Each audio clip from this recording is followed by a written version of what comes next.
అందరికీ praise the lord అండి. ఈరోజు దేవుడు నా చేత మాట్లాడిపియాలనుకుంటున్న మాటలు మనకి ఇంకా ఒక్క రోజైతే నూతన సంవత్సరం వస్తుంది. నూతన సంవత్సరానికి మనం ఎలా సిద్ధపడుతున్నాం అనే మాట దేవుడు మాట్లాడిపియాలనుకుంటున్నాడు. అయితే దేవుని మహాకృప చేత చూస్తుండగానే 11 నెలలు 30 రోజులు మనల్ని కాచి కాపాడాడు. ఇంకా ఒక్క రోజైతే మనం నూతన సంవత్సరంలోకి అడుగు పెడతాము. అయితే ఎన్ని సంవత్సరాలు గతించిపోయినా, ఎన్ని డేట్స్ మారినా, నువ్వు భక్తి జీవితం ఏమాత్రం మార్చుకోకుండా ఎప్పుడు ఉన్నట్టే ఉండి నూతన సంవత్సరంలోకి అడుగు పెడితే పెద్ద తేడా ఏముండదు, ప్రయోజనం ఏముండదు అని దేవుడు ఈరోజు మనతో మాట్లాడుతున్నారు. నిజమే కదండి. ఏముంటే అక్కడ మారుతాయి, నెంబర్స్ మారుతాయి, డేస్ మారుతాయి, అంతే నూతన సంవత్సరం అంటే. కానీ నూతన సంవత్సరంలోకి మనం అడుగు పెట్టే ముందు ఒక్కసారి మనల్ని మనం పరీక్షించుకోవాలి.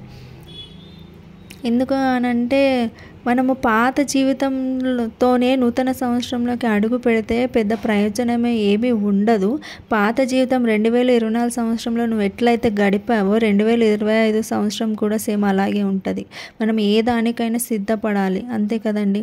మనం బయటికి వెళ్తున్నామంటే ఖచ్చితంగా సిద్ధపడి నీట్గా రెడీ అయ్యే వెళ్తాము, ఇష్టానుసారంగా మనం వెళ్ళము. అలాంటిది మనం ఒక నూతన సంవత్సరము, దేవుడు మనకు అనుగ్రహించిన ఒక నూతనమైన సంవత్సరంలోకి మనం అడుగు పెడుతున్నామంటే ఎంత సిద్ధపడాలి చెప్పండి. అయితే ఇక్కడ ఈ 2-3 రోజులు నేను ఒక మాట బాగా విన్నాను అనమాట.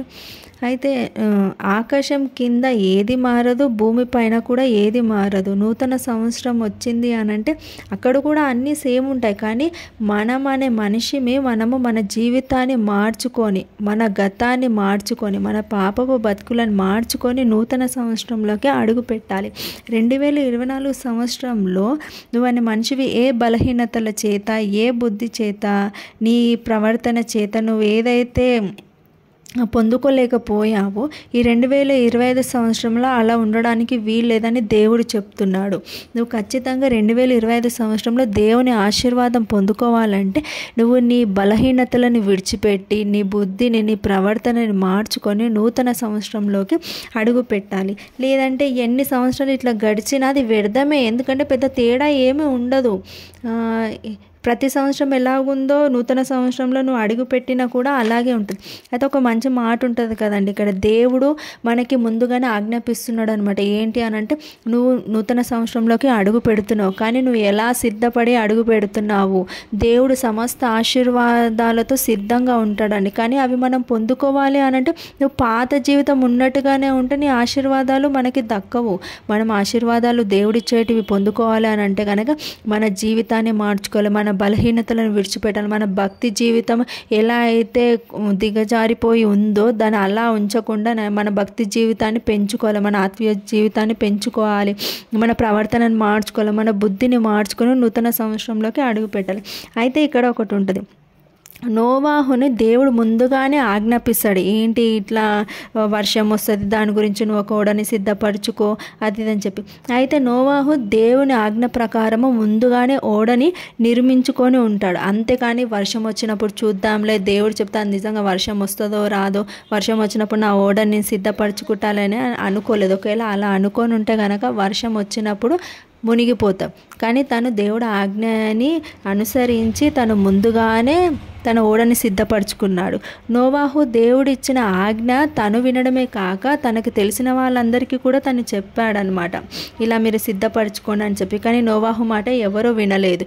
వినని వాళ్ళు అందరూ ఏమయ్యారు, చివరికి వచ్చిన ఆ వాన వరదలో కొట్టుకోపోయారు. దేవుడి ఆజ్ఞ విని ముందుగానే సిద్ధపడినందుకు నోవాహు తన కుటుంబము కాపాడబడిందనమాట. అంతే అండి. మనం దేవుని మాట విని కూడా మనం మాట విని కట్టుకున్న వాళ్ళమైతే బ్రతికి బయటపడతాం అనమాట. అంటే దేవుడు ముందుగానే మనకి హెచ్చరిస్తున్నాడు కదా, రాబోయే దినాలు చాలా ఆశీర్వాదకరంగా ఉంటాయి. కాబట్టి దేవుడు ఏమంటున్నాడంటే నువ్వు ముందుగానే సిద్ధపడి, ముందుగానే నీ పాపపు జీవితాన్ని విడిచిపెట్టి నూతన సంవత్సరంలోకి నువ్వు నూతనంగా అడుగు పెడితే, దేవుని ప్రణాళిక చొప్పున మనం నడిచినట్టయితే, దేవుడి తలాంతులను మనం గ్రహించుకొని నడిచినట్టయితే దేవుడిచ్చే ఆశీర్వాదాలను మనం పొందుకోగలుగుతామండి. నీ గతము నీ భవిష్యత్తుని దుఃఖించకూడదు అనమాట. నీ గతం నీ భవిష్యత్తుని శాపించకూడదు. అంతే కదండి, పాత జీవితంతో నువ్వు అడుగుపెట్టినా అది వ్యర్థమే, పాత జీవితంతో నువ్వు ముందుకు సాగినా అది వ్యర్థమే. అది మనకు ఎందుకు ప్రయోజకరంగా ఉండదన్నమాట. అది మన నూతన జీవితం మీద ప్రభావం చూపుతుంది. ఏదైనా అంతే అండి, పాతది అక్కడే మనం వదిలిపెట్టాలి. పాతదాన్ని తీసుకొని ముందుకు వెళ్తే కనుక మనకి నూతనమైనది ఏది ఉండదు, అది కూడా పాతదానిలాగానే కనిపిస్తుంది. అయితే పాతది ఎప్పుడు గతించిపోవాలి, పాతవి పరిపూర్ణంగా మనం తీసేయాలన్నమాట. ఒక ఎగ్జాంపుల్ కూడా చెప్తాను. రైతు ఇప్పుడు ఒక పంట వేశాడు, ఆ పంట అయిపోయిన తర్వాత ఇంకో పంట వేయాలని అంటే కనుక భూమిని సిద్ధపరచాలి. ఆ భూమిని దున్ని నీరు పెట్టి అవన్నీ చేసి దాన్ని మొత్తం నూతన పంటకు సిద్ధపరిచిన తర్వాతనే నూతన పంట వేస్తాడు. అదే పాత పంట తీసేసిన తర్వాత దాన్ని ఏం సిద్ధపరచకుండా దాంట్లోనే నూతన పంట వేస్తే అది వ్యర్థం అన్నమాట. అట్లాగా మన జీవితం కూడా అంతే. మన పాత జీవితాలతో ముందుకు సాగామనుకోండి, మనకి కొత్త నూతన సంవత్సర ప్రభావం ఎక్కువ ఏమీ ఉండదు, పాత జీవితం లాగానే అనిపిస్తుంది. అందుకే దేవుడు ముందుగానే చెప్తున్నాడు అనమాట, పాత జీవితాన్ని వదిలిపెట్టి నూతన సంవత్సరంలోకి నూతనంగా సిద్ధపడి వెళ్ళు. అప్పుడు దేవుడిచ్చే ఆశీర్వాదాలు దీవెనలు మనం సంపూర్ణంగా పొందుకోగలుగుతామండి.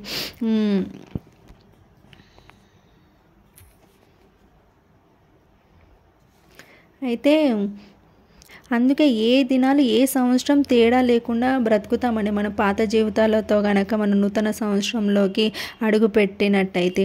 అన్నిటి నుండి దేవుడు మనల్ని వేరుపరిచి క్రొత్త వాటిలోకి దేవుడు మనల్ని నూతన కార్యాల్లోకి నడిపిస్తున్నాడు. అయితే మన తండ్రి గతించిన దినాలు అన్నీ మైమర్పించేలా దేవుడు గతకాలపు ప్రయోజనాలకి కారణాలు గ్రహించమని చెప్తున్నాడు. ఒకవేళ మనం గ్రహించకపోతే 2025 సంవత్సరంలో విజయాలకి మనము వెళ్ళలేమండి. 2025 సంవత్సరంలో కూడా మనకు అపజయాలు వస్తాయి. ఎందుకంటే 2024 సంవత్సరంలో నువ్వు ఏ శ్రమల గుండా అయితే వెళ్ళావు, ఏ అపజయాల గుండా అయితే వెళ్ళావో అవి గ్రహించుకోవాలి. అసలు ఎందుకు ఇలా జరిగింది, ఇంకా నేను ఏం మార్చుకోవాలి, నూతన సంవత్సరంలో ఉన్న దీవెనల ఆశీర్వాదాలు విజయాలను పొందుకోవాలంటే నాలో ఏముంది అని చెప్పి మనం గ్రహించుకోవాలి. లేకపోతే మనం ఇంకా పెద్ద పెద్ద అపజయాలను పొందుకోవాల్సి వస్తుందండి నూతన సంవత్సరంలో కూడా. లోకంలో అన్ని శక్తులను జయించిన యేసయ్యను మనం ఆరాధిస్తున్నాం కాబట్టి మనం నమ్మిన యేసయ్య ఆశ్చర్యకరుడు, అద్భుతకరుడు, సమస్తం కలిగిన మన తండ్రి ఉండగా దిగులు పడొద్దండి. మనము సిద్ధపాటు లేనిదే ముందుకు వెళ్ళడం కష్టం అనమాట. పరీక్షించుకొని వేసే ప్రతి అడుగు కూడా విజయానికి నడిపిస్తుంది మనల్ని. 2024 సంవత్సరంలో మన బలహీనతల వలన కలిగిన నష్టాలను గ్రహించుకొని 2025 సంవత్సరంలోకి వెళ్ళాలి. 2025 సంవత్సరం చాలా ఆశీర్వాదాలతో మన తండ్రి రాబోతున్నాడు. అది పొందుకోవడానికి మనం సిద్ధపడి వెళ్ళాలండి. 2024 సంవత్సరంలో దేవునికి మహిమకరంగా మనం ఎలా జీవించామో, దేవుని వాక్యానుసారంగా ఎంత బ్రతికామో ఇవన్నీ మనం పరీక్షించుకోవాలి ఖచ్చితంగా. ప్రభు అన్నాడు, నేనే మార్గము, నేనే సత్యము, నేనే జీవము, జీవం కలిగిన యేసయ్యను ఆరాధిస్తున్నాం కాబట్టి మనం భక్తి కలిగి జీవించాలి.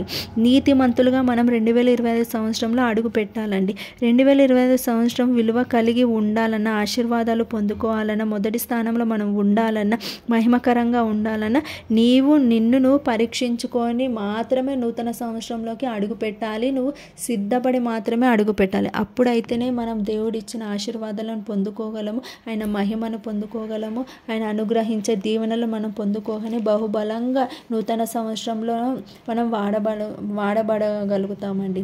దేవునికే మహిమ కలుగును గాక ఈ మాటలు.